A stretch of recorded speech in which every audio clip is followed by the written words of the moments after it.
Alhamdulillah Rabbil Alamin. Asyhadu an la ilaha illallah wahdahu la syarika lah wa asyhadu anna Muhammadan abduhu wa rasuluh. Nusalli wa nusallim ala habibina wa sayyidina Muhammadin ar-rasulil amin al-mab'uts rahmatan lil alamin. Amma ba'd. Fa ya ayyuhal hadirun ittaqullaha haqqa tuqatih, ittaqullaha mastata'tum. Wa qala ta'ala fi kitabihil aziz, ba'da a'udzu billahi minasy syaithanir rajim, ya ayyuhalladzina amanu ittaqullaha haqqa tuqatih wa la tamutunna illa wa antum muslimun. Jamaah Jumat yang dimuliakan, puji syukur kita panjatkan kehadirat Allah Subhanahu wa taala pada kesempatan ini, kesempatan yang luar biasa. Allah perkenankan kita diberi kesehatan sehingga kita bisa mampu untuk melaksanakan salah satu perintahnya, yaitu salat Jumat.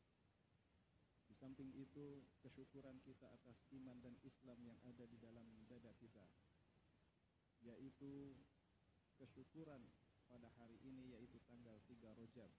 Kita sudah memasuki bulan Rajab, yang kemudian Sya'ban, dan kemudian bulan Ramadan. Bulan Ramadan, bulan yang ditunggu-tunggu dan menjadi tradisi para ulama terdahulu, para sahabat, para generasi terbaik umat ini. Mereka mempersiapkan jiwa, raga, ruhiyah, fikriyah, sehingga mereka memasuki bulan Ramadan, mereka konsentrasi sepenuhnya, dan wajar kalau mereka mendapatkan predikat generasi terbaik. Dan mudah-mudahan kita semua Allah perkenankan bisa memasuki bulan Ramadan dengan penuh keyakinan, ruhiyah, fikriyah, sehingga kita bisa meraih dan mendulang setiap kemuliaan-kemuliaan yang ada di bulan Ramadan tersebut. Amin ya rabbal alamin. Jamaah Jum'ah rahimakumullah. Generasi sahabat yang diabadikan di dalam beberapa hadis, ada yang sungguh mereka mengungkapkan bagaimana keinginan mereka untuk meraih setiap peluang kebaikan, jangan sampai ada yang tertinggal. Di antara kisah yang disampaikan oleh Ibnu Umar, suatu ketika beliau melaksanakan sholat jenazah lalu kembali. Tetapi tiba-tiba datang sahabat yang lain lalu mengatakan, "Wahai Abdullah, apakah engkau tidak mendengar apa yang disampaikan oleh Abu Hurairah radhiyallahu anhu?" Apa gerangan itu? Mungkin bahasa kita seperti itu. Beliau mengatakan, barang siapa yang sholat jenazah lalu mengantarkannya ke liang lahat, dia akan mendapatkan kiroton, 2 kirat, yang setiap kirat itu kebaikan sebesar gunung Uhud. Yang menarik, Abdullah ibnu Umar tidak serta-merta menerimanya. Lalu beliau meminta sahabatnya tadi untuk mengatakan kepada Sayyidah Aisyah, yang saat itu Rasulullah sudah wafat. Lalu sahabat itu bertanya kepada Sayyidah Aisyah dan kembali, "Ya Abdullah, wahai Abdullah ibnu Umar, benar ternyata apa yang disampaikan oleh Abu Hurairah itu. Barang siapa yang sholat jenazah lalu mengantarkan jenazah tersebut ke liang lahat, maka dia akan mendapatkan 2 kebaikan." Apa yang terjadi? Abdullah ibnu Umar menyesali sesesal-sesalnya. Bahkan dalam keterangan yang lain menangis sejadi-jadinya. Bagaimana mungkin informasi yang tadi bisa luput dari saya, padahal saya selama ini bersama Rasulullah sallallahu alaihi wasallam. Bagaimana mungkin kebaikan yang selama ini ada di depan mata, peluang itu ada di depan mata, tetapi beliau karena ketidaktahuannya, beliau tidak mendapatkan peluang kebaikan yang dijanjikan oleh Rasulullah sallallahu alaihi wasallam tadi. Mungkin kita bertanya, dia tidak akan dihisab dengan apa yang tidak tahu. Tetapi itulah karakter sahabat. Ketika mereka tahu ada peluang, tetapi dia karena ketidaktahu, karena kenaifan dirinya, tetapi beliau menyesali. Kenapa? Mungkin di hadapan kita seringkali menafikan ada kebaikan yang ada di depan mata, padahal kebaikan itu belum tentu, peluang kebaikan itu belum tentu terulang kembali. Belajar dari kisah ini, maka sejatinya kita menangkap setiap peluang yang ada di sekeliling kita, bahkan mencari peluang kebaikan apalagi yang bisa dulang, karena barangkali itu yang akan mengantarkan rahmat Allah kita untuk mendapatkan keridhaan dari Allah Subhanahu wa taala. Para hadirin sidang Jumat yang dimuliakan Allah, di dalam kesempatan yang lain, dalam hadis Nabi, Ummu Habibah menyampaikan, suatu ketika Rasulullah SAW menyampaikan kepada beliau, barang siapa yang menjaga sholat 12 rakaat sehari semalam selain sholat wajib, maka dibangunkan baginya rumah di dalam surga. Yang menarik adalah, mungkin itu motivasi biasa, tetapi yang menjadi menarik perhatian kita, Ummu Habibah menyatakan, semenjak saya mendengar berita itu dari Rasulullah SAW, saya tidak pernah meninggalkannya.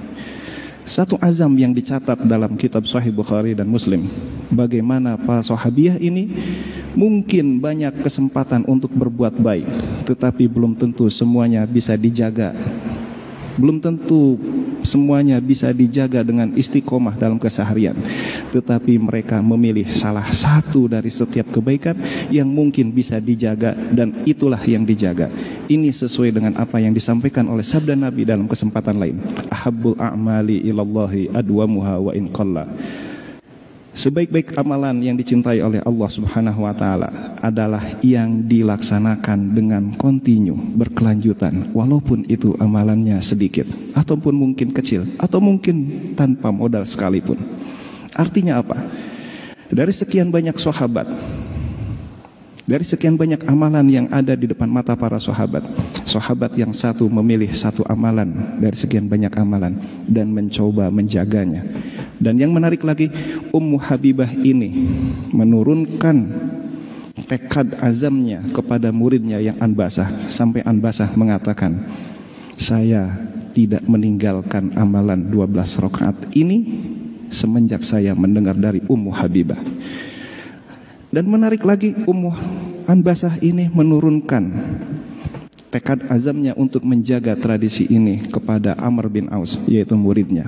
Dan dia pun mengatakan hal yang sama, semenjak saya mendengar hadis ini melalui mulut dari Anbasah, saya tidak pernah meninggalkannya. Pewarisan yang luar biasa, bagaimana murid kepada murid melahirkan tekad yang luar biasa untuk tetap menjaga azam, untuk berazam menjaga amalan, walaupun amalan itu sedikit ataupun mungkin kecil. Yang kedua, disampaikan oleh Ali bin Abi Thalib.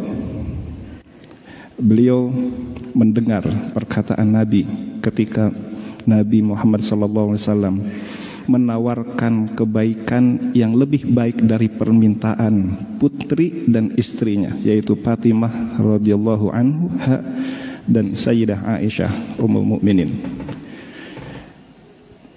Rasulullah mengatakan, saya akan menawarkan kebaikan yang lebih baik dari yang kalian berdua minta. Baiklah ya Rasulullah, apa itu? Beliau mengatakan, membaca tasbih 33 kali, membaca tahmid 33 kali, dan membaca takbir 34 kali. Yang ada di sekitarnya yaitu Ali bin Abi Thalib menyatakan dan diabadikan, saya tidak meninggalkannya sejak itu. Lalu ditanya dalam keterangan yang lain, sampai dalam keadaan perang sekalipun, yaitu perang Siffin, ya, saya tidak meninggalkannya. Mungkin amalan ini sering ada di antara kita, tapi terkadang kita karena kita menilai bahwa itu hanya sunnah, mungkin kita kadang hanya melalaikannya. Di kisah yang lain, suatu ketika Abdullah ibnu Umar berdiri sholat di belakang Rasulullah SAW dan para sahabat yang lain. Lalu Rasulullah setelah selesai, lalu bertanya kepada sahabat-sahabatnya, Siapa yang tadi berkata, membaca Allahu Akbar kabiro walhamdulillahi katsiro wa subhanallahi bukrata wa asila. Ada sahabat yang berkata, saya ya Rasulullah. Yang menarik, beritanya sampai di sana, tetapi dilanjutkan oleh Ibnu Umar, semenjak saya mendengar itu saya tidak meninggalkannya. Tiada hari tanpa membaca bacaan yang tadi dibacakan oleh sahabat yang lain. Karena apa? Rasulullah mengatakan, ketika engkau membaca itu, dibukakanlah pintu-pintu langit. Ketika pintu-pintu langit terbuka, apapun yang kita minta, insya Allah Allah akan mengabulkannya. Bagaimana Ibnu Umar mencoba menjaga hanya bacaan tadi. Bacaan tadi mungkin kita semua hafal, tetapi bagaimana, apakah kita sekuat tekad yang disampaikan oleh Abdullah Ibnu Umar? Inilah di antara kisah-kisah bagaimana generasi umat ini, generasi emas umat ini mencoba menjaga amalan-amalan baik. Ketika kita melihat kalimat ahabbul a'mali ilallahi adwamuha wa in qalla, sebaik-baik amalan adalah yang berkelanjutan walaupun itu sedikit. Tidak ditegaskan amalan itu wajib, sunnah, atau mungkin mubah, atau mungkin juga kebaikan. Ini adalah peluang. Kebaikan sekecil apapun kita jaga, walaupun itu tidak seberapa, mungkin tidak bernilai, tetapi ketika dengan dijaga, insya Allah Allah menghargai itu semua. Barakallahu li wa lakum bima fihi minal ayati wa dzikril hakim wa taqabbala minni wa minkum tilawatah innahu huwas samiul alim.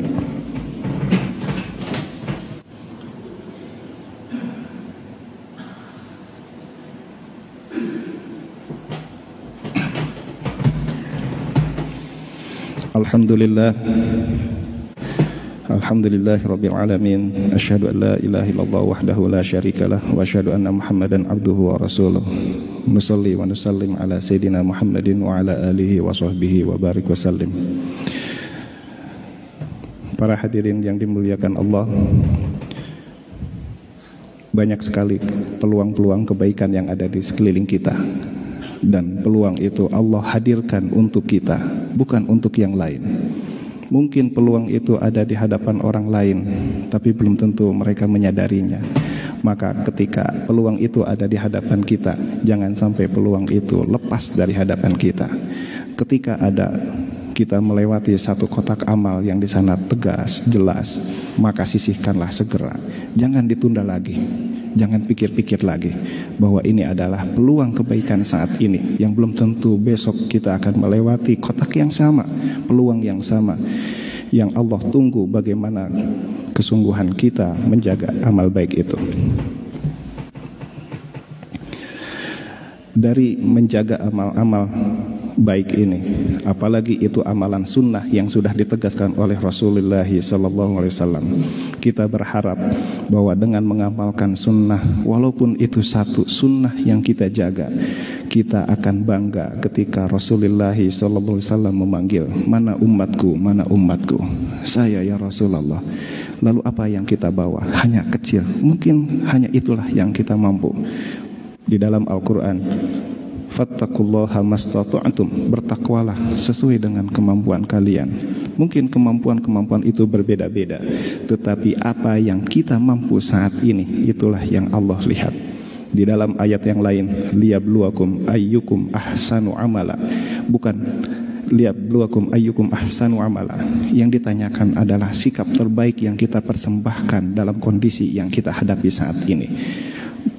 Ketika bukan yang ditanyakan adalah prestasi apa, bukan, tetapi sikap apa yang kita persembahkan ketika kondisi itu hadir di hadapan kita. Maka di dalam